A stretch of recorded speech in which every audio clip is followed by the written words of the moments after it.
Hey everybody, it's Rob here, and we're back again discussing the upcoming polar vortex, which will be shutting down a majority of our severe weather for the mid part of March. Also, there's a good chance we're going to be seeing some very cold temperatures and the chance of a winter storm. All that coming up next. Here we are looking at the 850 millibar temperature anomaly. So what this does is gives us an idea of kind of the mid-lower level atmospheric temperature anomaly. So this gives us above or below average pretty much. And we can see currently this is usually what sets up a more active pattern. You've got warmer temperatures here in the east, mainly in the southeast, and then you have colder temperatures that are coming down here on the northwest. This is why we've had some active severe weather, is because a lot of times those surface lows will eject with very cold, very dry air, and then you have this very warm, very moist air. And when those two air masses collide, obviously you have a chance of storms, specifically severe weather. But this is quickly going to be changing as we have a massive polar vortex building up in Canada. This is on Wednesday. Parts of the northern plains, you're going to be feeling this just getting in towards the mid to the end of the week, and this will quickly move southeast into parts of the Great Lakes region in the Midwest, and this is going to bring some very, very cold temperatures. It's not going to be the coldest we've had the whole year, but for March, it's going to be rather cold temperatures, probably in some areas here in Indiana, Ohio, Illinois, Kentucky, Tennessee. You guys are going to be seeing some well below average temperatures, probably in the 20s, maybe even teens in some areas if we really do get that potent, real potent cold air that's going to move through.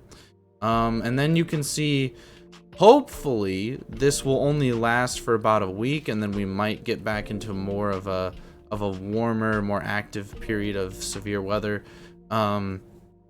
But before that, we're going to talk about the chance of a winter storm spawning from this cold streak. So you can see the blue lines here.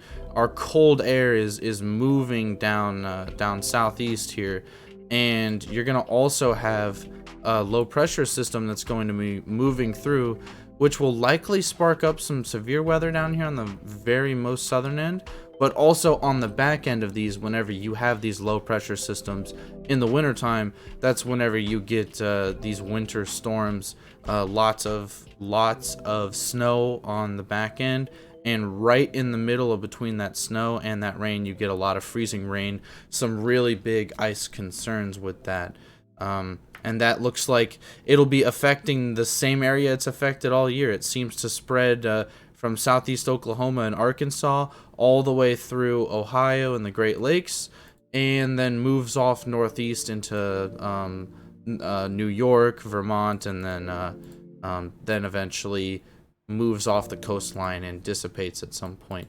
But this is definitely looking like we're gonna have the chance of at least one little winter storm here for close to the mid portion of our March, and after that, hopefully we will get back into a little bit more activity for severe weather.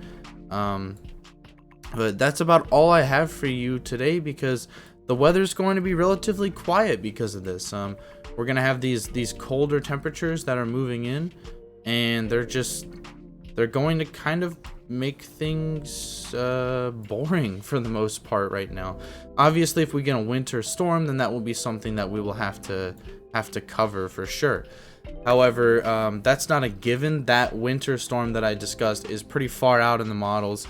Nothing is exactly guaranteed. Same with the placement of this very cold air. The placement of this very cold air could shift pretty drastically around this zone, so we'll have to keep an eye on it. I'll keep you guys updated if there's any major changes. But yeah, that's about all I have for today. I know it's a short one, but yeah, happy Monday, guys. Thank you so much for watching. If you like receiving both winter and severe weather updates like this one, then I recommend subscribing. I try to give my most authentic view on the models without trying to hype anything up. If I think that this is going to be a major outbreak, I say it has a chance of being a major outbreak. If I think, you know, people are overblowing it, I'm going to try to give my honest take and say that people are overblowing it. So, yeah, with that being said, thank you so much for watching. Please stay safe out there. Peace out.